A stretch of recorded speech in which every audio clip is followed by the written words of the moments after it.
les amis, bienvenue dans un nouveau carnet de bord. Aujourd'hui on est mardi, voilà, j'ai pas pu commencer le carnet de bord hier, je suis au soleil, en plus hier il pleuvait donc ça n'avait aucun intérêt. Aujourd'hui je suis au soleil de retour et je viens de prendre un petit café, il est 10h30, je prends ma pause, du coup je viens vous parler 2 minutes. Donc tout d'abord ce week-end j'ai terminé pas mal de lectures et du coup hier soir, donc lundi soir, j'ai commencé une nouvelle lecture que je lis dans le cadre du club Fleuve. Il s'agit de la nouvelle romance, voilà, de Karen Ponte. La lumière était si parfaite, donc là il y a écrit que ça sort le 29 avril mais c'est faux, ça sort jeudi, donc 15 avril, donc ça sera bien avant. Moi là je lis mon épreuve non corrigée mais j'ai reçu aussi la version définitive. Du coup c'est l'histoire de Meg qui est une jeune femme qui manifestement est pas hyper bien dans sa peau en ce moment. Elle a 2 enfants, elle est femme au foyer, son mari travaille énormément, il s'aime, etc. Tout va bien. Néanmoins, elle a vraiment l'impression de porter un sac à dos, de devoir tout gérer tout le temps et d'avoir zéro reconnaissance, de devoir tout gérer pour ses enfants, pour sa maison, pour son mari, pour ses invités, pour ses collègues, faire bonne figure, la maîtresse, le truc. Et en fait, elle est un petit peu surbookée, elle a la limite du burn-out domestique, on va dire ça. Et en plus de ça, elle a perdu sa maman il y a 6 mois. Donc elle a une espèce de charge mentale qui va exploser et d'autant plus que du coup il faut qu'elle vide la maison de son enfance et j'imagine que ça doit être plutôt difficile de se retrouver face à beaucoup d'images, de souvenirs de son enfance. Donc elle va être accompagnée de son amie et voisine Romy qui est une femme un petit peu farfelue, pétillante, multicolore et du coup qui lui fait beaucoup de bien au moral. Elle va être accompagnée de Romy et elles vont toutes les deux aller commencer à nettoyer un petit peu la maison de la maman de Meg. Et dans le grenier, elle va trouver une vieille pellicule qui n'a jamais été développée. Et par curiosité, Romy l'oblige un petit peu à aller le faire développer juste pour savoir et se dire que peut-être c'était des souvenirs rigolos. Sauf qu'en fait, ce ne sont pas des souvenirs rigolos du tout. Et Meg va tomber un petit peu de haut en découvrant une histoire que sa maman lui aurait cachée. Je trouve que du coup ça c'est le résumé de la 4e. Ça vous spoil quand même une bonne centaine de pages. Enfin pas une centaine de pages mais ça en dit long quand même. Néanmoins c'est ce qui est accrocheur. Donc vraiment là j'en suis à la page 127 chapitre 10. Et donc, on en sait un peu plus, bien sûr. On sait ce qu'il y a sur les photos, etc. On en sait plus sur l'histoire de Meg, sur son état mental à ce moment-là, quand elle découvre les photos. On en sait un peu plus sur sa famille, sur son mari, sur ses enfants. Et du coup, on est vraiment plongé dans cette famille. Moi, j'ai l'impression que je suis une petite souris en train de regarder ce qui se passe à la table de la cuisine. Donc vraiment je trouve que là Karen Ponte elle a fait un super travail parce qu'on est vraiment plongé dans l'état mental de Meg et on visualise très bien. Moi je visualise très bien cette maison, je visualise très bien le caractère des enfants, le mari aimant mais absent, etc. Alors donc ça je trouve que c'est vraiment très bien fait. Il y a beaucoup d'émotions. C'est très réaliste pour le coup. Néanmoins, il y a beaucoup de clichés quand même. Il y a beaucoup de clichés, beaucoup de stéréotypes, mais il y a surtout beaucoup de réalisme, donc ça efface un petit peu tout le reste. Parce que je pense que quand même ce type de situation existe majoritairement dans les familles françaises. Voilà, je pense. Voilà, je ne suis sûre de rien, je ne suis pas statisticienne et autres, mais voilà, le rôle de la maman qui s'arrête de travailler pour élever ses enfants, qui a une charge de travail domestique plutôt colossale, qui du coup atteint une espèce qui atteint sa personnalité en fait, et qui atteint beaucoup sa confiance en soi. Voilà, je pense que c'est le lot de beaucoup de familles, donc même si c'est assez stéréotypé, ça marche. En tout cas, j'ai l'impression vraiment de voir Meg et d'avoir envie de la secouer, d'un côté de la prendre dans mes bras, donc ça marche super bien. Il va y avoir bien sûr un voyage, puisque vous avez vu ma box. Quand j'ai reçu le livre, il y avait plein de petites choses avec des guides de voyage notamment. Donc j'avais reçu une box de la part des éditions Fleuve avec un guide de voyage sur Milan, sur la Roumanie, etc. Et j'avais aussi reçu donc un appareil photo et une gourde bien sûr, donc je trouvais ça super fun. Et en effet tous ces goodies ont vraiment un lien avec le roman, donc ça c'est chouette.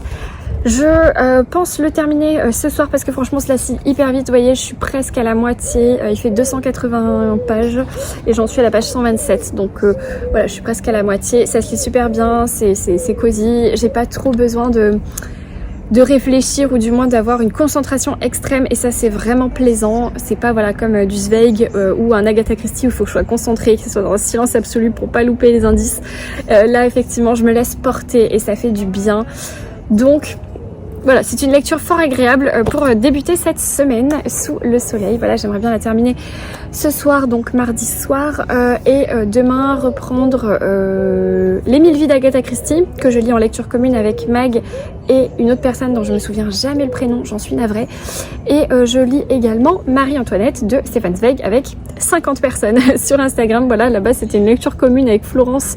Et puis finalement, voilà, plein de personnes se sont greffées à notre lecture et c'est génial, on partage énormément. Je regarde pas trop parce que moi je suis à la bourre totale dans cette lecture commune, donc je vais pas me faire spoiler par les autres lectrices et lecteurs, puisque je crois qu'il y a des garçons. Donc je regarde pas vraiment la conversation, mais sachez que voilà, je lis de mon côté et que j'en suis ravie. Ça c'était pour mes lectures en cours, donc j'en ai j'en ai 3. Ok Estelle, j'en ai 3. Ensuite, j'ai reçu un paquet samedi, je l'ai pré-ouvert parce que je savais pas trop ce que je devais recevoir. Enfin, je l'ai reçu samedi, mais n'étant pas vraiment chez moi. Pas vraiment, donc j'étais à moitié chez moi, donc j'ai pas été le chercher, surtout qu'il pleuvait, j'avais pas trop envie, donc du coup je suis allée chercher que dimanche soir. Il s'agit de Instagrammable de Eliette Abécassis aux éditions Grasset. Donc c'est l'autrice qui m'avait contactée pour me proposer de lire son roman, qu'elle m'a en plus gentiment dédicacé, c'est génial. Ça hyper chouette. Eliette Abécassis en fait c'est une des autrices que ma mère adore et du coup je crois que j'avais lu un livre d'elle il y a très longtemps, un tout petit livre hyper fun, donc du coup j'ai trouvé ça drôle. Puis bon, Instagrammable, comment vous dire que c'est mon quotidien puisque je gère les médias sociaux de plusieurs entreprises, donc voilà. Voilà, en tout cas je suis ravie, donc je vous dirai ce qu'il en est. Sachant qu'il est vraiment tout petit, il fait même pas 200 pages, voilà, 170 pages, ça a l'air d'être écrit gros, je sais pas trop de quoi ça parle. Donc Eliette Abécassis décrit d'une façon inédite une génération née au début des années 2000 en proie à la dépendance et à la violence induite par les réseaux sociaux. Ok, alors moi je suis née en 94, donc je suis un tout petit peu avant, c'est-à-dire que moi je suis née juste avant les portables et tout ça. Quand on était ado, enfin du moins quand on était au collège, etc., on n'avait pas de portable, on avait, c'était à peine l'essor de MSN à l'époque. Donc MSN qui est genre avant Facebook, enfin Facebook ça n'existait pas. Donc j'ai pas vraiment l'impression d'être née avec ça. Néanmoins, j'ai vu cette génération qui était tout proche de la mienne, vraiment accro. Donc ok, donc je trouve ça hyper cool. Ça me parle, donc je lirai ça, je sais pas quand. En tout cas j'aime bien la couve, je trouve ça fun. Et voilà, je vous ai dit que c'est aux éditions Grasset, oui, peut-être, peut-être pas. Donc voilà, ça c'était ma petite réception. Sinon, eh bien pour l'instant c'est tout. Je vais retourner travailler, finir mon petit café au soleil. Je n'ai pas de livre en commande, je n'ai pas de livre à acheter. Ce serait temps parce que bon, j'ai un peu beaucoup craqué la semaine dernière. Et on est quel jour? On est le 13 avril et du coup j'ai déjà acheté beaucoup trop de livres ce mois-ci. Donc je vais me calmer un petit peu et je vais essayer d'avancer un maximum pour lire le Karen Ponte et rattraper mes lectures communes. Voilà, je reviendrai vous dire ça un peu plus tard. Et c'est tout. C'est déjà pas mal. Est-ce que je viens de me rendre compte que j'ai filmé sans appuyer sur Rec mon unboxing?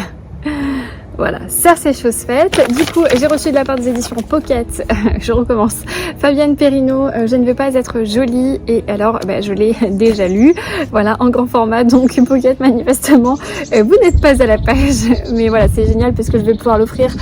Du coup, c'est un livre que j'ai beaucoup aimé, qui était très intense. J'avais eu la chance de rencontrer l'autrice qui était l'invitée d'un de mes clubs de lecture à Cultura l'année dernière.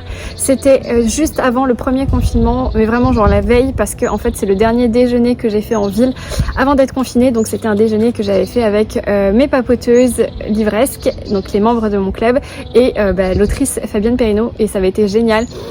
Ce livre est très brutal, il est très intense, c'est l'histoire d'une jeune fille d'une enfant, bah voilà, comme sur la couverture, dont il va arriver des choses dans la maison de vacances de sa famille.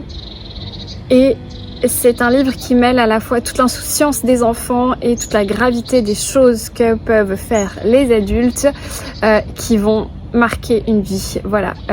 Et surtout, il y a un rapport à la mère, donc à la mère, la maman, qui est terrible. Voilà, je peux pas vous en dire plus parce que c'est un tout petit livre qui fait 200 pages je crois, ouais un peu plus, et c'est très intense, je l'avais beaucoup aimé, je trouve que l'autrice, alors c'est pas son histoire, c'est pas une histoire vraie, néanmoins je trouve que l'autrice elle a su transmettre les sentiments de manière hyper intense, donc si vous ne connaissez pas, ce roman est très fort, voilà, je peux pas vous dire d'autres mots, il est très très intense.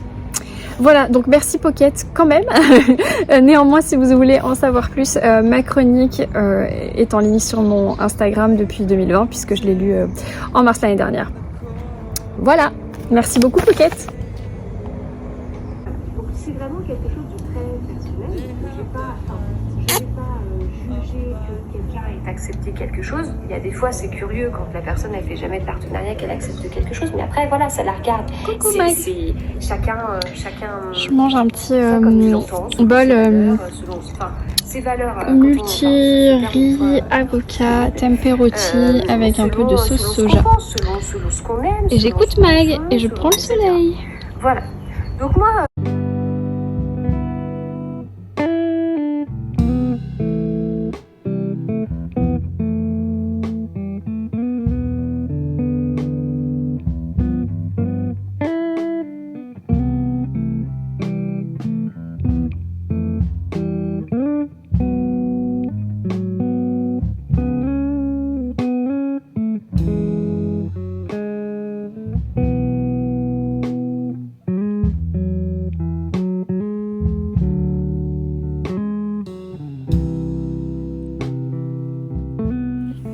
Hello les amis, aujourd'hui on est mercredi et du coup je viens faire un petit unboxing. Je reviendrai vous parler de ma lecture donc de Karen Pond que je suis en train de terminer. Il me reste genre 20 pages donc hier je me suis endormie. Il me restait vraiment pas grand chose donc je le finirai tout à l'heure juste avant le live. J'ai une petite antenne par ici. C'est pas bien grave. Du coup j'ai reçu deux choses. Alors le premier, je crois savoir ce que c'est. Par contre j'ai pas pris de ciseaux. Ouf, j'ai presque découpé son produit. Oh, mais je sais ce que c'est. Oh là là. Oh là là. Ça c'est trop mignon.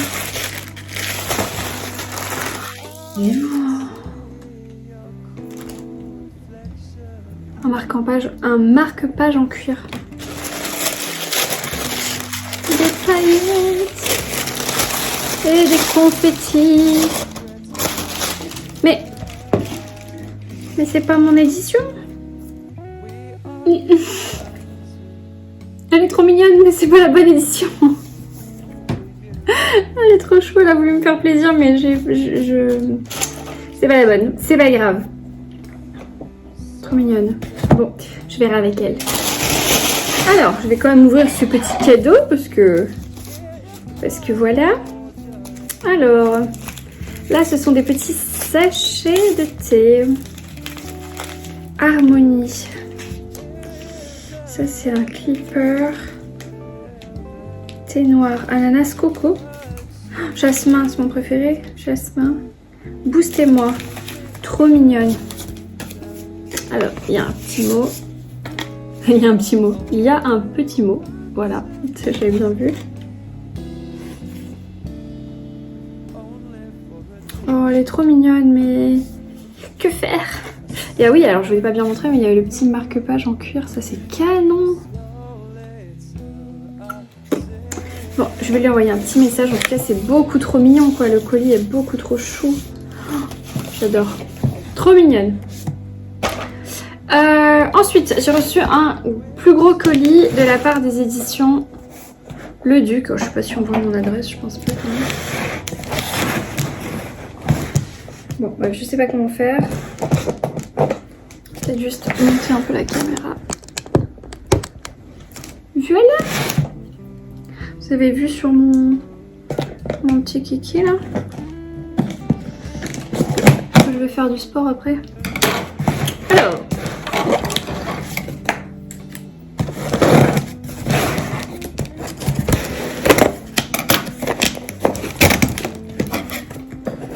Un si gros carton, les éditions Le Duc. Donc le Duc c'est Charles Fry, je pense.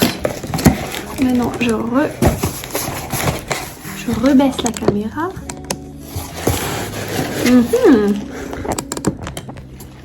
Voilà. Ouh, oui, je crois savoir ce que c'est. J'aperçois quelque chose qui me parle. Ouh là là, le bébé.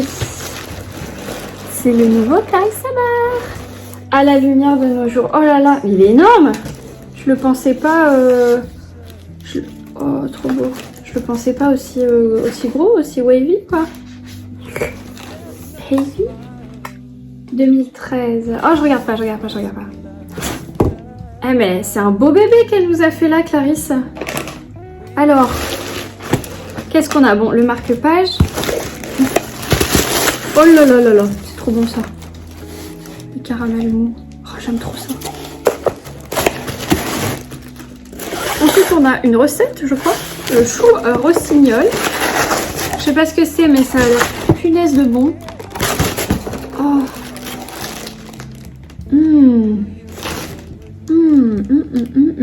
Il y a la recette derrière. Trop classe. Encore un caramel.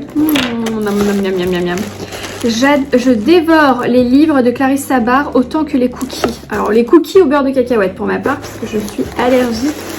Oh non, mais c'est extra. C'est un tablier. Oh j'adore. Oh j'adore.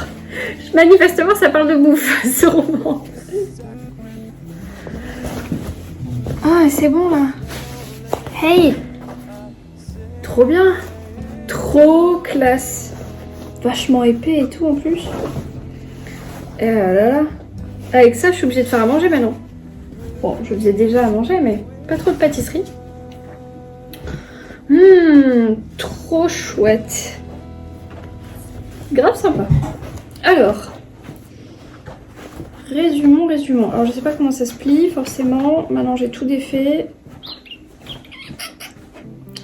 On va faire ça de manière originale. Ah non c'est bon. Je vais retrouver le sens du pliage, de la pliure, de la pliation. Voilà.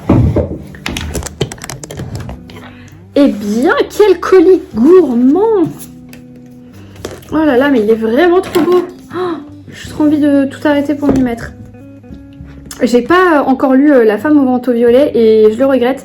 En fait, ce qui s'est passé, c'est que l'année dernière, la première semaine du confinement, devait avoir un event à Paris, juste avant le salon du livre de Paris, pour la sortie du livre de Clarisse Sabar, La femme au manteau violet. Donc, on était vers le 20 mai mars à peu près. Et du coup, cet événement a été annulé. Forcément, je n'avais pas commandé ni attendu le livre de Clarisse puisque j'attendais d'avoir une dédicace. Donc, je me suis dit, on attendra prochainement que le livre soit vraiment, que je puisse l'acheter, etc., le faire dédicacer à un autre moment. Et puis, le temps est passé, et au final, après, on est arrivé dans l'été. Et dans l'été, j'avais plus du tout envie de lire La femme au manteau violet qui se passe à New York où il fait froid, manifestement puisque c'est l'histoire d'une femme avec un manteau violet, donc il fait pas franchement chaud. Elle aurait me dit un bikini violet, j'aurais bien lu en été. Du coup ça me donnait plus du tout envie et je voulais pas le gâcher en le lisant à un moment donné qui me donnait pas envie. Du coup, ensuite, on est rentré dans l'automne et je me suis dit, chouette, je vais le lire, sauf qu'avec la rentrée littéraire, je n'ai pas du tout un instant pour le lire. Et ensuite, au mois de novembre, j'ai tout le temps envie de lire des comédies de Noël, donc du coup, j'ai acheté la comédie de Noël de Clarisse. Et voilà, et l'année est passée et je n'ai toujours pas lu La femme au manteau violet, donc ça fait vraiment super longtemps que j'ai pas lu le livre de Clarisse, donc oh là là, je suis trop contente. Je sais pas s'il y a les avis des copines, oui. C'est mon copine. Bref, donc du coup, je suis hyper contente de ce nouveau livre. Puis alors, ce petit colis là.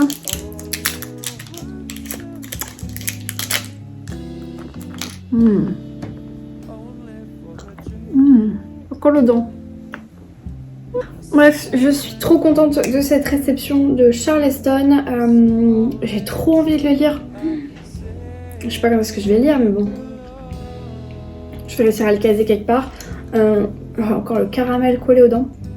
C'est trop bon, mais quand je pense que je vais chez le dentiste samedi, si vous voyez. Bref, donc voilà, je vais aller maintenant terminer le Karen Pond, puisque là il est déjà passé 18h. Nous avons le live à 20h et à 19h sur le compte de Mademoiselle Lee auquel j'aimerais bien participer en off, hein, pas en visu.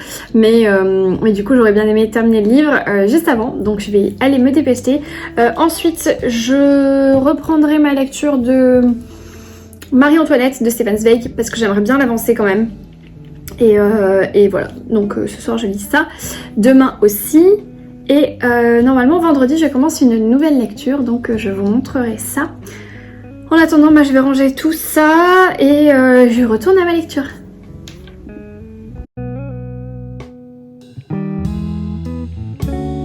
Hello les amis, aujourd'hui on est vendredi. Je reviens vous parler de mes 2 dernières lectures. J'espère que vous m'entendrez bien parce que j'ai l'impression qu'il y a les voisins qui font du bruit. Bon, ce sont des enfants. Et j'ai aussi reçu un paquet. Donc tout d'abord mes dernières lectures. Bon. Oh, ne vous inquiétez pas, j'ai mis de l'huile de coco sur mes cheveux pour les hydrater pour le week-end. Alors un coup il y a le soleil, un coup il n'y a pas le soleil. Donc je reprends. On est vendredi et du coup je viens de vous parler de mes 2 dernières lectures que j'ai fait durant la semaine et la nouvelle lecture que j'ai, et en même temps j'ai reçu un colis. Donc tout d'abord je vous avais parlé du nouveau roman de Karen Pond, La lumière était si parfaite, que j'ai lu dans le cadre du Club Fleuve. C'était vraiment une bonne lecture. J'ai vraiment apprécié les sujets abordés. Je vais pas vous refaire, je crois que je vous ai déjà fait un récap de l'histoire, donc je vais pas recommencer. Néanmoins, il y a une relation mère-fille qui est très intense dans ce livre, donc entre Meg, le personnage principal, et sa fille, mais également Meg et sa maman décédée. Donc il y a une relation mère-fille qui est très intéressante. Il y a il y a des voyages, on parle d'un amour, on parle d'acceptation, on parle de pardon, on parle aussi de charge mentale, de souvenirs. Bon voilà, il y a plein de sujets qui sont abordés et je trouve que Karen Pond, elle a vraiment abordé ces sujets avec finesse, auquel je suis reconnaissante parce que je trouve que c'est pas si facile d'aborder notamment la charge mentale dans un foyer. Donc je trouve que voilà, c'était très bien fait. J'ai aussi eu une bonne surprise en trouvant que la plume de Karen Pond avait quand même évolué. J'ai l'impression qu'elle a un petit peu affiné son style, que les sujets, les dialogues, voilà, tout était un peu plus profond. Donc vraiment j'ai passé un très bon moment de lecture, ça a été une lecture agréable. Il y a quelques clichés mais c'est réel, voilà, on n'est pas sur, ça déborde pas non plus sur du stéréotype grinçant, non, on est sur du complètement réel, complètement sincère. Et le fait de voyager, le fait de retourner dans les souvenirs, moi ça m'a fait beaucoup de bien parce que en cette époque de pandémie, je trouve que voilà, c'est vraiment les choses qui nous manquent, c'est le voyage, c'est les souvenirs, on est un peu nostalgique de notre ancienne vie. Je mets des grands guillemets, mais voilà, c'est un peu ça, hein, faut dire les choses comme elles sont. Et donc quand j'ai lu ce livre, j'avais qu'une envie, c'était soit d'ouvrir un album photo de souvenirs, soit vraiment de prendre mes bagages et de partir à l'aventure n'importe où. Mais bon voilà, évidemment on ne le fait pas, on reste à la maison confiné, voilà. Alors, donc bref, tout ça pour vous dire que c'était une lecture fort agréable. Alors c'est pas un coup de cœur, mais c'était vraiment très sympa. Je peux que vous la recommander si vous avez envie d'évasion, si vous avez envie de vous sentir bien, d'être un peu plus proche des gens. Voilà, moi j'ai trouvé ce livre vraiment super. Ensuite, je me suis pris d'un coup de tête, j'ai lu une lecture en 24 heures qui est dans tout autre registre, complètement, on est sur le total inverse. Il s'agit de Manger Bambi de Caroline de Mulder. Je vous ai présenté ce livre dans un précédent carnet de bord, comme quoi je l'avais vu à la grande librairie et que j'avais eu envie de l'acheter et de le lire. Alors c'est un petit livre, hein, il fait 200 pages. Du coup je me suis prise d'une folie, je l'ai lu en 2 coups en fait, en 2 fois. Dans ce roman, je vais pas vous en dire trop parce qu'il est court. Néanmoins, dans ce livre, on va suivre Bambi, qui est en fait le surnom d'une jeune fille qui s'appelle, je sais même pas comment, Erna ou un truc comme ça, bref, je sais plus. Cette jeune fille a presque 16 ans et elle vit manifestement dans un quartier un peu populaire. Voilà, et elle a des fréquentations un peu spéciales. Elle et ses copines sont au lycée, hein, elles sont encore jeunes, elles ont entre 15 et 16 ans. Mais elles ont un langage extrêmement vulgaire, extrêmement trash, cru. J'ai noté beaucoup de mots que je ne connaissais pas, donc je n'ai pas compris le sens où on m'a expliqué derrière. Effectivement, il y a quelque chose d'extrêmement violent dans l'écriture de ce livre. Donc on va suivre Bambi et ses copines qui font des genres de casses, alors des casses un peu spéciaux puisque en fait elles sont sur un site de rencontres et d'échanges avec des hommes manifestement plus âgés, plus vieux, en quête de bons moments, on va dire ça comme ça, et en fait elles piègent ces hommes pendant qu'ils sont vulnérables, elles ne couchent pas avec eux.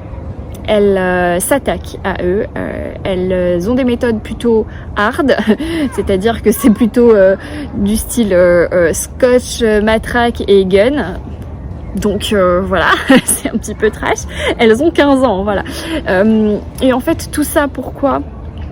Toute cette violence en fait, toute cette violence qui est à la fois très gestuelle, très parlée, enfin vraiment c'est très violent comme livre, hein. On a une violence morale qui est terrible et une violence physique qui est terrible, mais en fait pourquoi ? Parce que ces jeunes filles, elles sont dans des situations précaires, elles ont une haine envers la vie, elles ont une haine envers l'injustice de notre pays peut-être, elles ont une haine envers leur éducation, leurs parents, elles vivent la culture de la haine et de la violence au quotidien. Pour le coup, Bambi est une jeune fille qui est une dure à cuire, mais c'est une carapace, derrière c'est une enfant en fait, c'est une enfant qui est faible, qui est maltraitée, qui a vécu des choses très très difficiles et en fait elle se venge de la vie en étant elle-même très méchante avec les autres et notamment avec des hommes. Voilà, c'est un livre qui est très intense. J'ai dit 12 000 fois très depuis tout à l'heure, mais c'est effectivement le cas. On n'est pas du tout dans le registre de Karen Ponte. Là on est dans deux extrêmes. Ceci est très agréable, très doux, c'est pétillant. Là on est quelque chose de très trash, c'est une claque, c'est une vraie claque. Le langage est hyper vulgaire, c'est salace, voilà, on est dans ce cadre là. Néanmoins il y a quand même, moi j'ai aimé le fond, j'ai aimé la claque, même si c'est une écriture un peu décousue parce qu'on sait pas trop où l'auteur vous nous menez, on le comprend vraiment qu'à la fin, donc il faut s'accrocher. C'est quelque chose de très très intense. Ça ne plaît pas à tout le monde, ça ne plaira pas à tout le monde. Ce livre n'est pas pour tout le monde, je pense. Donc n'hésitez pas à regarder d'autres avis que le mien avant peut-être de l'acheter parce que c'est un livre un petit peu dérangeant. Voilà, on va dire ça comme ça. En tout cas pour moi ça a été une lecture surprenante. Je peux pas vous dire si vraiment j'ai aimé ou pas aimé parce qu'effectivement le sujet est super hard, du coup je pouvais pas vraiment vous dire bah ok j'ai adoré qu'un homme se fasse sodomiser avec un gun par une enfant de 15 ans. Mais d'un autre côté, là je parle au titre de la littérature, ce livre était intéressant vraiment.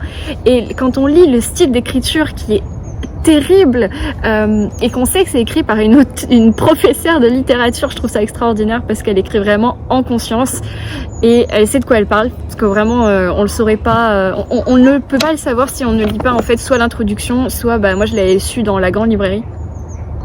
Donc voilà, je sais pas trop quoi vous dire, si je peux vous le recommander ou non, mais si ça vous a donné envie, n'hésitez pas à aller voir un petit peu plus loin avant peut-être de vous le procurer parce que voilà.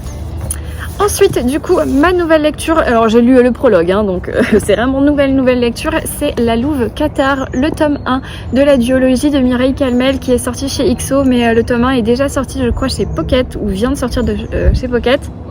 Chez Pocket ou livre de poche? Non, chez Pocket, il me semble.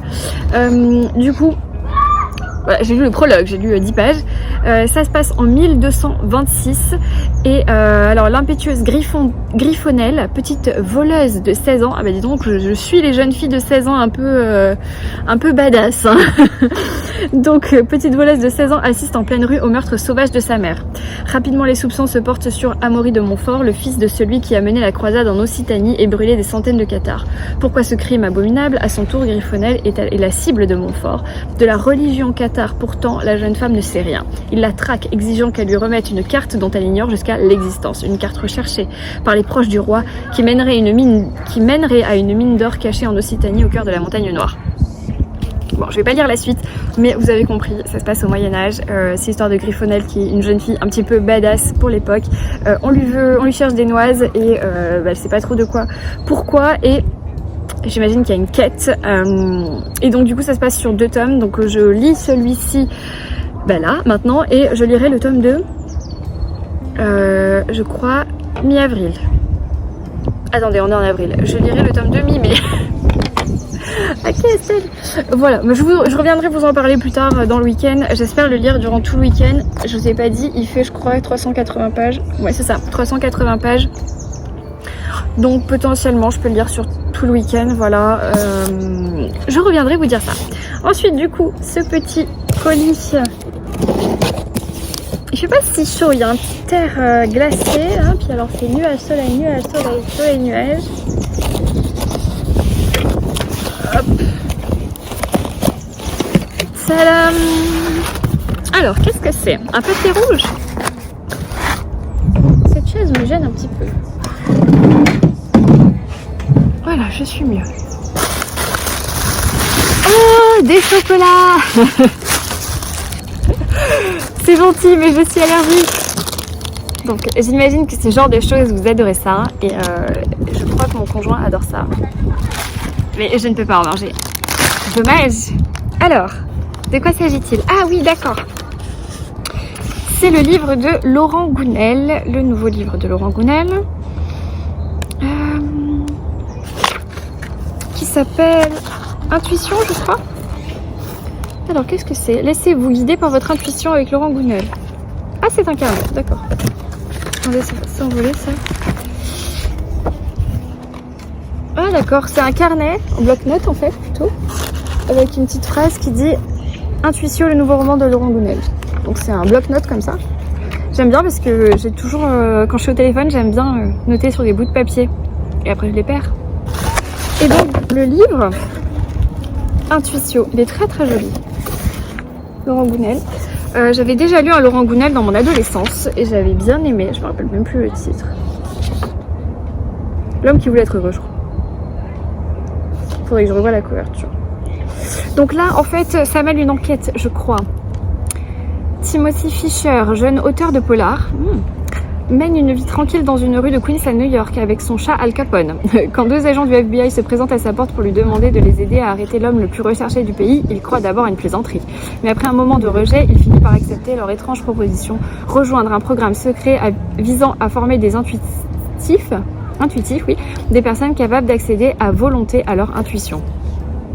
Ok, donc on va suivre un personnage qui est approximativement banal et qui va être mêlé à un complot et j'imagine que c'est sur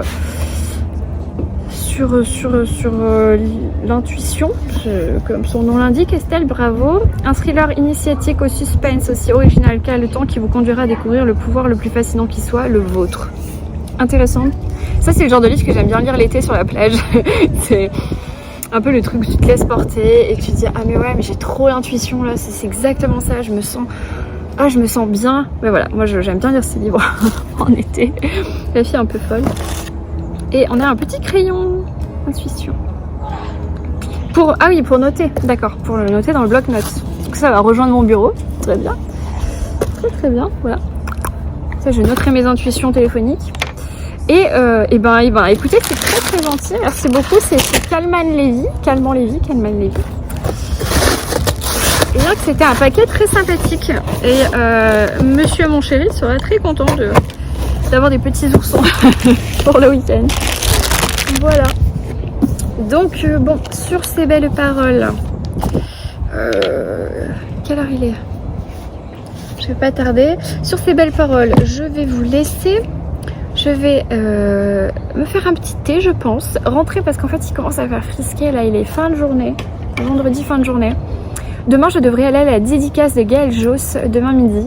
Je vous en ai parlé, je crois. Je crois que c'est dans ce carnet de bord de l'ancien. Le précédent. Quel jour on est? Vendredi. Non, je crois que c'est le précédent. Je vous ai parlé dans un précédent carnet de bord, je vous ai dit que j'avais acheté un livre de Gaël Josse, mais que je l'avais pas en ma possession parce que je l'avais laissé à ma tante, car l'auteur allait venir dans la librairie où je l'ai acheté, donc la librairie La Pléiade à Cagnes-sur-Mer. Et j'étais pas sûre d'être disponible pour venir le faire dédicacer, donc j'avais laissé le livre à ma tante qui, elle, habite à côté et qui avait aussi pris un livre et avait plus de chances de pouvoir le faire dédicacer pour moi.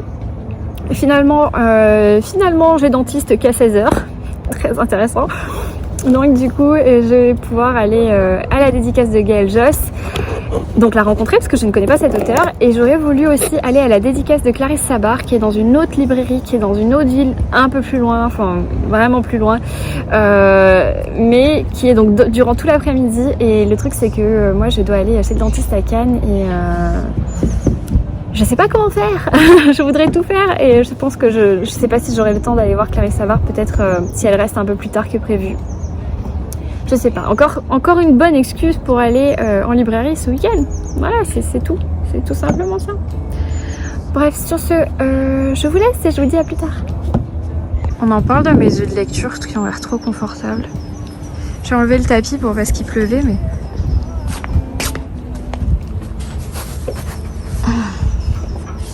Oh là là, j'ai trop envie de rester là mais il fait froid. Allez, je range tout ça et je vais lire. Bon, je vous prends un petit peu en vidéo blabla. Je suis en train de me préparer un matcha dans ma cuisine. Et du coup, je voulais revenir sur pas mal de choses parce que vous avez été hyper nombreux à me poser des questions dans ma dernière FAQ sur Instagram et j'ai vraiment pas pu répondre à tout le monde et il y avait vraiment beaucoup de questions. Je crois que j'en ai genre 400. Donc c'est assez long de vous répondre et du coup je me suis dit que je pouvais répondre ici en faisant des trucs pour vous parler du coup un petit peu plus.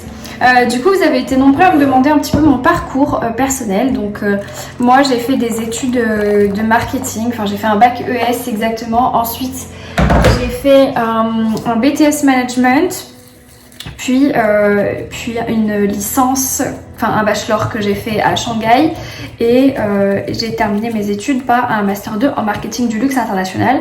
Donc du coup je n'ai pas fait d'études littéraires, pas du tout, rien à voir. Et j'étais même spécialisée dans l'immobilier de luxe, donc pour tout vous dire.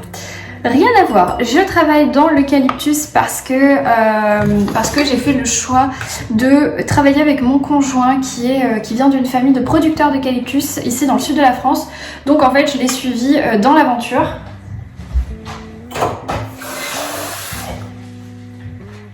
Et donc en 2018 je l'ai rejoint, déjà je l'ai rejoint dans le sud de la France et je l'ai rejoint dans l'aventure de la société. Nous avons créé notre marque pour les professionnels, donc qui s'appelle Eucali, donc qui est réservée aux professionnels du monde de la fleur, donc vous n'y avez pas vraiment accès.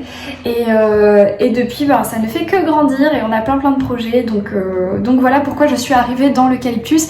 Et dans l'eucalyptus je gère beaucoup de choses, donc le service client, la communication, le marketing bien sûr, et pas mal d'autres choses un peu administratives en fait. C'est pourquoi je travaille tout le temps en télétravail à la maison et vous ne me voyez jamais dans la production d'eucalyptus parce que j'y vais rarement, enfin j'y vais oui de temps en temps mais c'est vraiment en coup de vent, donc je suis pas sur place.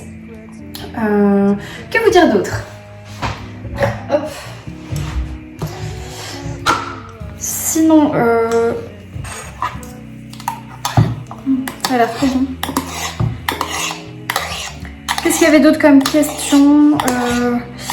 Quel est mon livre préféré? Donc mon livre préféré c'est... J'ai plusieurs livres préférés. Je dirais que le plus beau livre que j'ai pu lire, c'était Jane Eyre, de Charlotte Brontë. Très original, mais c'est sincèrement le plus beau livre que j'ai pu lire. Ensuite, le livre qui a changé ma vie, c'est Mange Prix M, d'Elizabeth Gilbert. Vous connaissez peut-être le film avec Julia Roberts. Ce livre, il a changé ma vie de manière très personnelle, donc je suis pas vraiment objective avec ce roman parce que je l'ai lu quand j'étais au lycée, je crois, oui c'est ça, en 2011, 2012, en 2011. Et j'étais à Bali avec mes parents, je venais de passer mon bac de français, j'étais partie en vacances d'été. Et j'étais un petit peu perdue, pas perdue, mais vous savez comme les adolescents se posent beaucoup de questions. Je savais que j'allais changer d'école, donc pour mon bac ça allait être un peu plus compliqué. Je me posais plein de questions, j'étais un petit peu voilà, entre deux eaux comme une adolescente. Hein. Et voilà, à côté de ça, je travaillais un petit peu dans le mannequinat. Enfin, il y avait plein de choses et je savais plus trop où j'en étais. Et ma mère avait pris ce livre parce que elle était en train de le lire en fait dans l'avion. Elle savait qu'une partie se passait à Bali, du coup, elle l'avait lu dans l'avion et une fois arrivée, elle l'avait terminé. Du coup, je lui ai piqué ce livre et ce livre, il a résonné. Vraiment, il a fait résonance en moi et c'est pourquoi j'ai adoré ce livre. Voilà, je peux pas vous en dire, je peux pas vraiment vous expliquer, c'est super subjectif parce que du coup ce livre je l'ai aimé pour ce qu'il m'a apporté à ce moment-là. Donc aujourd'hui peut-être je le relirai et ça me ferait pas le même effet et c'est pour ça que j'hésite énormément à le relire parce que j'ai peur que mon avis soit un petit peu biaisé. Donc du coup c'est vrai que je ne sais pas si je relirai Mange Prie Aime. Néanmoins ce livre voilà, il est vraiment dans mon top 3 de mes livres favoris parce qu'il a eu une résonance particulière pour moi. Et enfin, je dirais que le dernier livre coup de cœur, qui a été un coup de cœur ultime pour moi, que j'ai lu pendant le premier confinement et qui depuis n'a pas été détrôné, c'est L'Art de la joie de Goliarda Sapienza, qui est un gros livre de plus de 800 pages, qui met en scène une femme qui s'appelle Modesta, de son enfance jusqu'à sa mort, et le cheminement de vie de cette femme, j'ai adoré, j'ai été complètement bouleversée, bluffée, stupéfaite, effrayée. J'ai eu énormément d'émotions, je me suis beaucoup reconnue. Enfin, voilà, c'était un livre qui m'a... c'est une écriture magnifique, la traduction est magnifique. C'est un livre qui a été d'abord interdit à la publication parce qu'il a beaucoup de propos politiques. Enfin, voilà, il y a plein de choses qui ont fait que j'ai adoré ce livre. Donc voilà mon top 3 de mes livres préférés. Voilà, j'ai répondu à 2-3 questions. Maintenant, mon matcha est prêt. Mon mug petite lectrice est au sale, donc au lave-vaisselle. Donc du coup, j'ai pris celui-là de chez Starbucks que j'ai acheté il y a bien 5 ou 6 ans, que j'adore. Voilà, je vais prendre mon petit matcha et ensuite, je vais continuer à répondre un petit peu à vos commentaires sur YouTube de mon dernier carnet de bord. Et ensuite, j'irai lire. Ah non, il faut que j'aille au Mondial Relais. Je vais aller au Mondial Relais, mais je n'ai pas acheté de livre, donc ça ne me concerne pas. Quoique parfois vous aimez bien que je vous montre les trucs que je m'achète ou que j'essaye à côté de ça. Donc du coup voilà, bon bref, je me suis acheté un sac. Très intéressant. Il faut que j'aille le chercher au Mondial Relais et ensuite je vais lire La Louve Qatar puisque c'est ma lecture du week-end. Voilà, j'espère que ce petit intermède matcha FAQ Express vous aura plu. Voilà. C'est le sac que je me suis acheté, c'est une espèce de grand tote bag effet toile de Jouy. Alors je le voyais plus épais mais bon c'est pas trop grave. Là j'ai mis genre un truc dedans pour faire effet et au moins c'est un peu le style de sac que j'aime bien prendre l'été pour faire du shopping ou pour aller à la plage ou dormir chez des potes. J'aime bien ce style de cabas. Grand cabas un peu toile comme ça. C'est un peu plus chic que des tote bags. Donc voilà, j'ai acheté ça sur le site By Louise.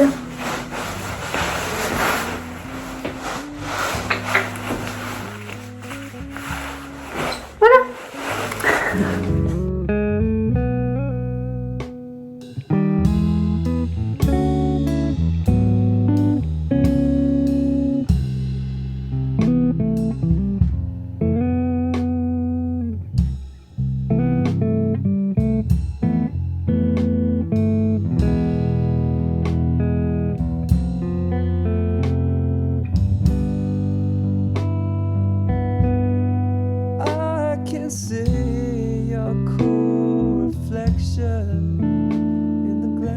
Hello, aujourd'hui on est samedi. Il est très tôt, ou du moins ça fait un moment que je suis debout avec mon petit bébé Oscar. Du coup, je reste un peu au lit. J'ai avancé ma lecture de La Louve Cathare et je suis là, chapitre 22. Donc j'ai lu un peu plus, un tiers je pense. Et c'est plutôt pas mal. Voilà, il serait temps que je me lève maintenant. Je me suis levée trop tôt pour le petit déj. Et maintenant j'ai faim. Voilà. Donc je reprendrai ma lecture de La Louve Cathare dans la matinée et surtout ce soir. Puisque j'ai une soirée solo. Voilà, donc ça s'annonce pas mal.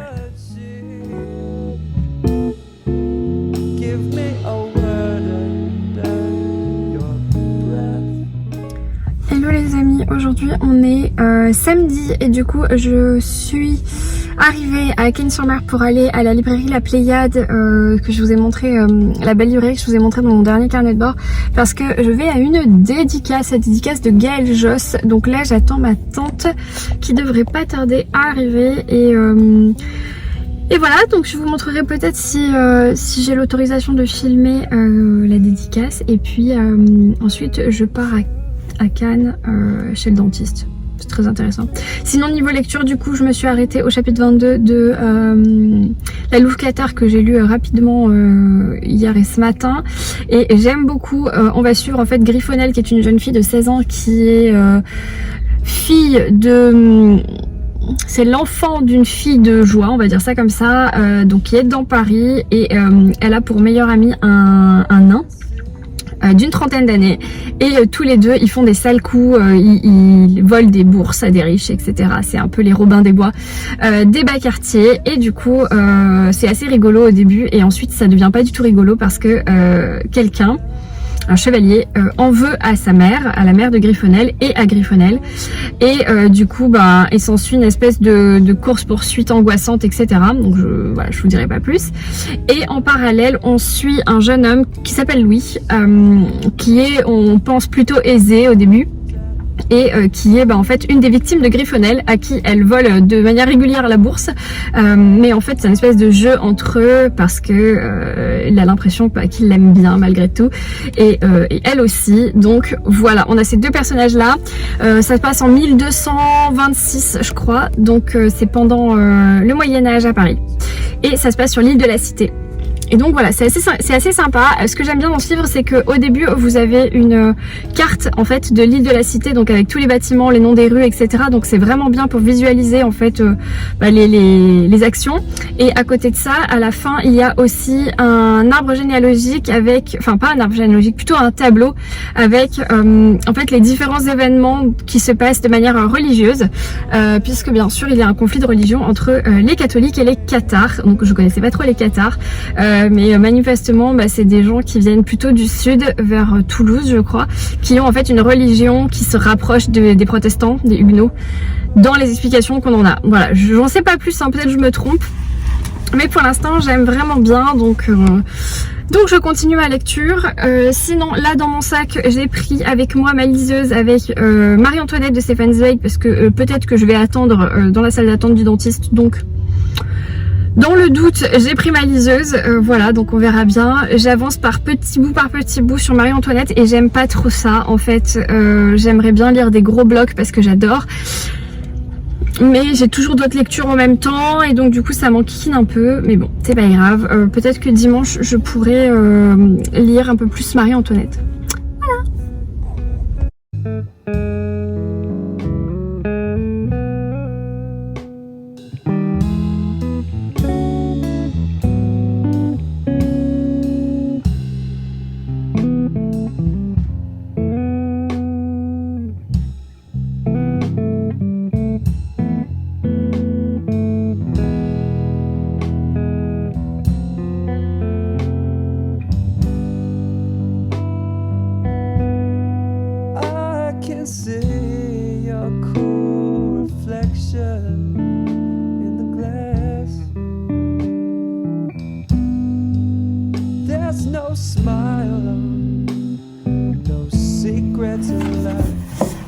Bon les amis, on est toujours samedi, je vous retrouve après mon intervention chez le dentiste, voilà, tout va bien.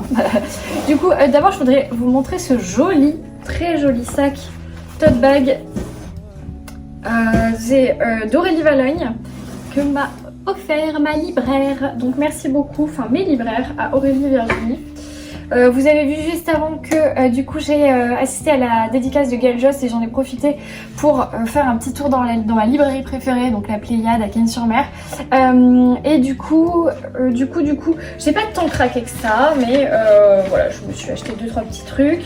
Alors tout d'abord le livre de Gaël Josse, donc dont je vous ai parlé, pardon, c'est les heures silencieuses de chez J'ai lu. Et je vous lis 3 lignes hein, parce que franchement il est tout petit, donc je vais rien spoiler.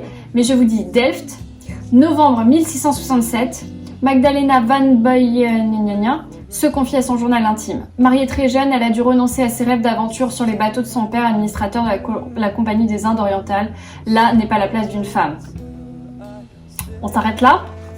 Ce livre fait 88 pages.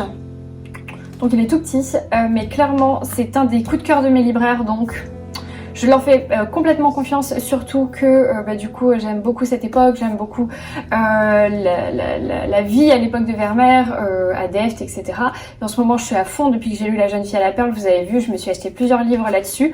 Donc du coup celui-ci va pas faire long feu, je pense que je vais me le lire un dimanche comme ça. Alors ça non, c'est un courrier. Du coup j'ai pris un grand format et 2 poches. Donc tout d'abord le brochet, c'est le tome 2 de Minette Walter, au tournant de minuit. Donc c'est la suite des dernières heures, c'était le tome 1 que j'ai lu en novembre 2019, donc il y a très longtemps. Du coup ça c'est le tome 2 qui vient tout juste de paraître aux éditions de Robert Laffont. Comme vous le savez, j'ai reçu le tome 1 aux éditions Pocket, donc il vient de paraître en poche le tome 1.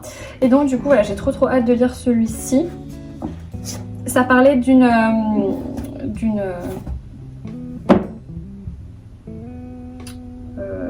pandémie, voilà. Ça parlait d'une pandémie, donc de la pandémie de la peste au Moyen-Âge, hein, donc en 1300. Et du coup, j'avais beaucoup aimé. Alors en plus, moi j'adore ce style de couverture avec des espèces d'enluminure et tout, je trouve trop canon. Le premier tome, il était bleu. Enfin, il est toujours, mais... Donc ça, voilà. Je vous en parle pas plus parce que du coup, c'est un tome 2.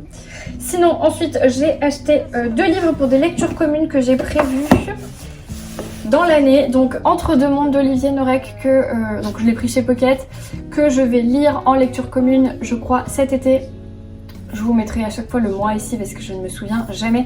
Mais normalement je le lis avec Cécilia, donc Cécilia Cherry Blossom. Si tu passes par là, c'est bon, je suis équipée. Donc on nous a beaucoup vendu celui-ci. D'ailleurs, Madame Chachali, on sait que tu adores Olivier Norek et tu nous as beaucoup remonté celui-là. Donc du coup, je fais confiance à Angie, Madame Chachali, et du coup... je vais le découvrir cet été, sachant que moi j'ai lu un seul livre d'Olivier Norek qui était Surface, que j'avais lu à sa sortie et que j'avais vraiment beaucoup aimé. Ensuite, le deuxième c'est Amok de Stefan Zweig, au livre de poche. Je pense que maintenant vous avez compris que je commençais une nouvelle addiction à Stefan Zweig et que j'essayais de me découvrir un livre un peu tous les mois. Là, celui-ci, c'est Florence qui avait envie de le lire, donc ma compagne, ma collègue, ma binôme de lecture commune, elle avait envie de lire Amok, du coup je lui ai dit ok, pas de souci, je te suis, donc je sais même pas quand est-ce qu'elle veut le lire. Dans tous les cas, je le calerai dans mon planning, voilà, pour la suivre. Il est encore pas très long, il fait 100, même pas 110 pages, donc voilà, je sais même pas de quoi ça parle. Sur le pont du transatlantique qui doit le ramener de Calcutta en Europe, le narrateur est brusquement arraché à sa rêverie par la présence quasi fantomatique d'un autre passager qui se décide, lors d'une seconde rencontre, à lui confier le secret qui le torture. Ça me fait un petit peu penser aux joueurs d'échecs qui se passe aussi sur un bateau et aussi sur des confidences comme ça, qui est aussi de Zweig. Voilà, j'ai aussi un autre livre que ma tante, à qui on a donné à ma tante, et donc du coup elle a pensé à moi. Il s'agit de Versailles. Donc c'est tiré de la série Netflix, en tout cas j'ai l'impression que la couverture c'est tiré de la série Netflix. Donc c'est Elisabeth Massy, d'après une série créée par Simone Mirren et David Wollstonecraft. Versailles, le rêve d'un roi.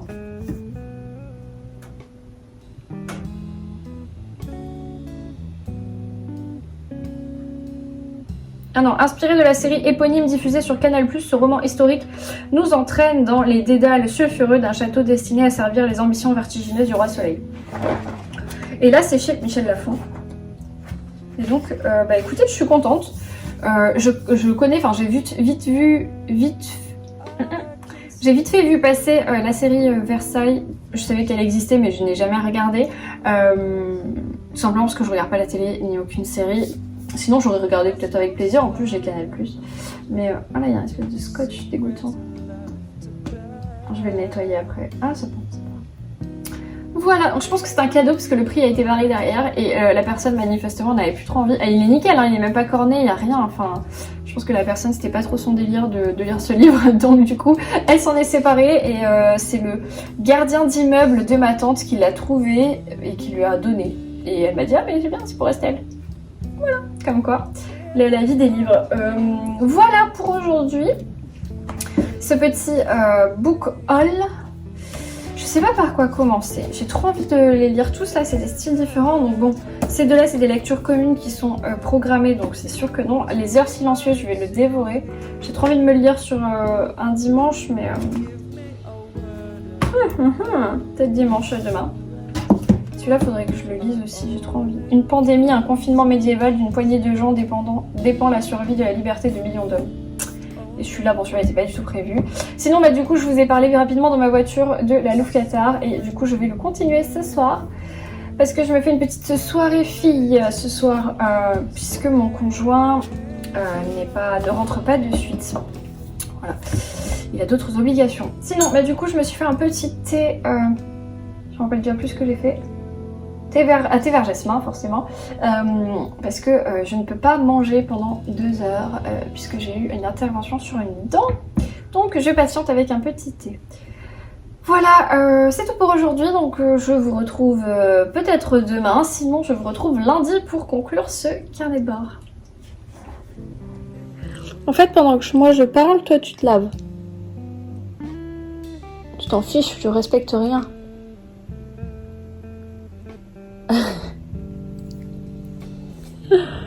Là, ma petite crevette.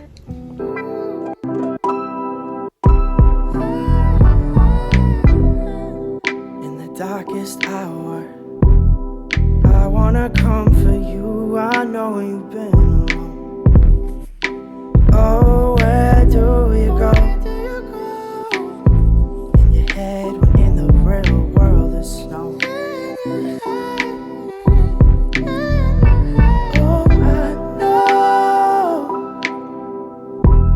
I know how you hate the cold. Spend your life searching for more. Afraid to leave, afraid to show. Fight to leave, fight to leave, fight to leave. Sometimes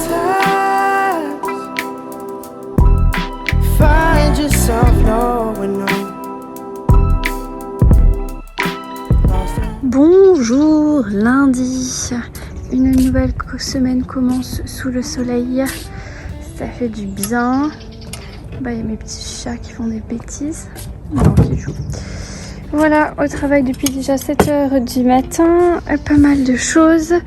Et que vous dire d'autre? Eh bien, je vais vous parler un peu de mes lectures et conclure ce carnet de bord.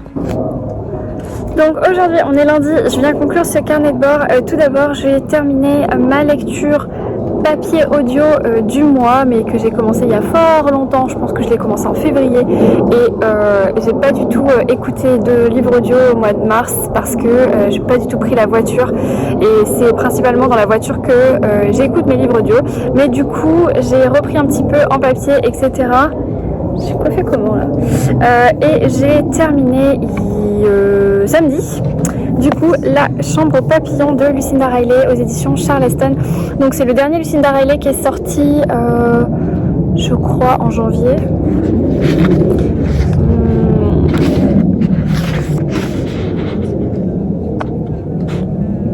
Bon, je sais plus. Bref, c'est le dernier qui est sorti il n'y a pas si longtemps que ça et du coup j'ai mis un peu de temps à lire tout simplement parce que en fait j'ai eu du mal à rentrer dans l'histoire, j'ai eu un petit peu de mal à m'attacher au personnage principal, notamment au personnage de Posey qui est le personnage principal qui figure dans les deux temporalités, donc puisque principalement dans les Lucinda Riley il y a deux temporalités, donc une temporalité présent qui se passe en 2013 je crois, un truc comme ça, et une temporalité qui se passe 70 ans avant, et le lien en fait c'est la grande maison qui s'appelle Admiral House, et donc on a la vie qu'il y avait avant avec Posey en tant qu'enfant et la vie d'aujourd'hui toujours à Admiral House avec Posey en tant que grand-mère.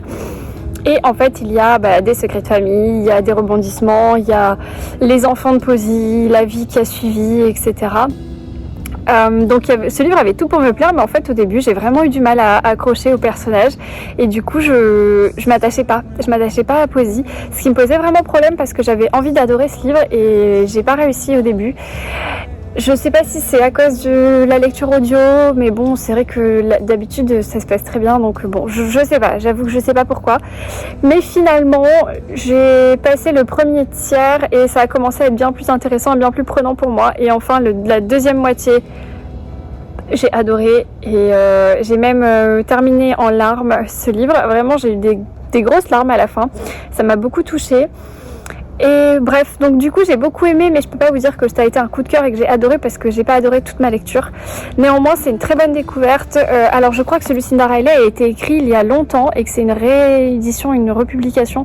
Donc j'ai l'impression qu'en fait les 7 sœurs de Lucinda Riley, c'est vraiment l'aboutissement de l'écriture de l'auteur et qu'elle a vraiment poussé son style, c'est vraiment ancré en fait dans son style d'écriture, et qu'ici on est sur un style un peu plus léger, un peu moins travaillé. Donc j'ai l'impression, j'avoue que j'ai pas poussé les recherches, mais j'ai l'impression que ce roman a été écrit et publié avant la saga des 7 sœurs, donc il y a un peu plus longtemps. Voilà, ça mériterait de regarder ça et de s'y intéresser. J'avoue que je l'ai pas fait. En tout cas, déjà, j'avais beaucoup aimé le travail éditorial, la couverture, etc. Bon, à part ces énormes macarons, cet énorme macaron affreux, donc il faut faire comme ça. Mais j'aime beaucoup l'image de la bâtisse, ça représente exactement l'histoire, donc je suis assez contente. Donc c'est une bonne lecture, une vraiment bonne lecture. Mais voilà, on n'est pas sur du coup de cœur comme je peux avoir avec Lucinda Riley d'habitude. Mais je suis contente du coup de l'avoir sortie de ma palle et il va rejoindre ma bibliothèque et surtout mes étagères Lucinda Riley que j'adore. Voilà, ça c'était la lecture que j'ai terminée samedi. Et sinon, j'ai bien repris La Louve Cathare de Mireille Calmel. Il me reste 70 pages, donc je voulais les terminer hier soir, mais j'avoue que j'avais prévu de les finir. Mais hier soir, on a passé plutôt une soirée en amoureux, du coup j'ai un peu délaissé ma lecture. Donc voilà, c'est pas bien grave, hein, je vais la finir aujourd'hui. Mais du coup, j'adore ce roman. Je suis complètement plongée. On est vraiment dans le bossu de Notre-Dame. Vous voyez, le Moyen-Âge avec Esmeralda et Quasimodo. C'est exactement pareil. Puisque ici, on va suivre Grifonel et son ami qui est nain. Alors, ça n'a rien à voir avec un bossu, mais voilà, c'est un personnage assez drôle qui rebondit sur tout, enfin qui rebondit de manière physique et de manière psychologique. Il est vraiment adorable, etc. Et du coup ces deux personnages on va les suivre. Voilà, il va y avoir un meurtre, il y a au milieu la famille royale de l'époque, donc voilà, bref, c'est vraiment du Mireille Calmel, du Moyen-Âge. J'aime énormément en fait la plume de Mireille Calmel. Pourquoi ? Par rapport aux autres romans historiques que j'ai pu lire, elle imprègne complètement le lecteur parce que tous ces mots sont choisis par rapport à l'époque. Comment dire ? Par exemple, une ruelle, elle va pas dire une ruelle, elle va dire une venelle. Parce qu'à l'époque, on disait comme ça. Et du coup, il n'y a pas que les dialogues qui sont imprégnés de l'histoire avec un grand H, il y a vraiment toutes les descriptions. Donc pour moi, le lecteur, même s'il y a beaucoup de notes en bas de page, parce qu'il y a des définitions qu'on ne connaît pas, des mots qui n'existent plus, etc., je trouve que le lecteur, il est imprégné de l'histoire et de l'ambiance à tout moment. Ce qui m'avait gêné dans d'autres romans tels que Le Silence des Vaincus par exemple, dont j'avais beaucoup aimé l'histoire, mais j'avais pas retrouvé cette imprégnation, je sais pas si on dit ce mot, mais voilà, vous voyez, c'est cette ambiance qui m'imprègne et qui me plonge vraiment au cœur parce que je trouvais pas ça dans le langage.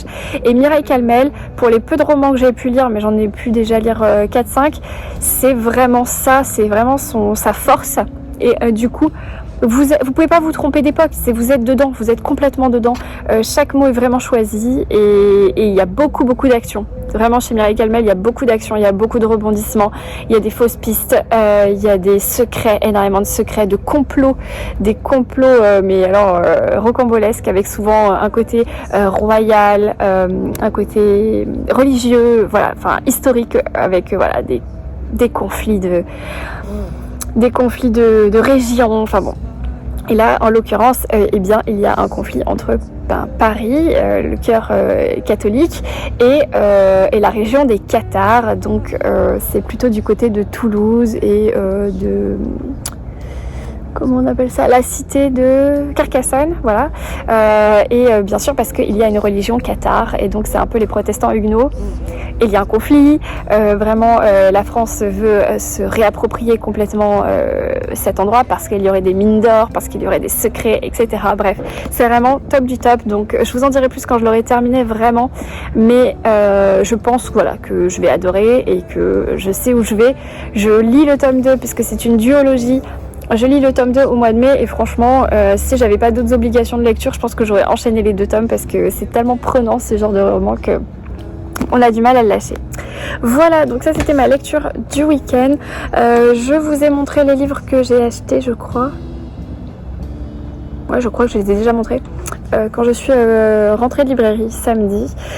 Et sinon, eh bien, j'espère que ce carnet de bord vous aura plu. Je vous remercie d'avoir été jusqu'ici dans la vidéo et j'espère que je vous ai apporté des inspirations de lecture et que je vous ai ramené un peu de soleil par procuration aussi par ici.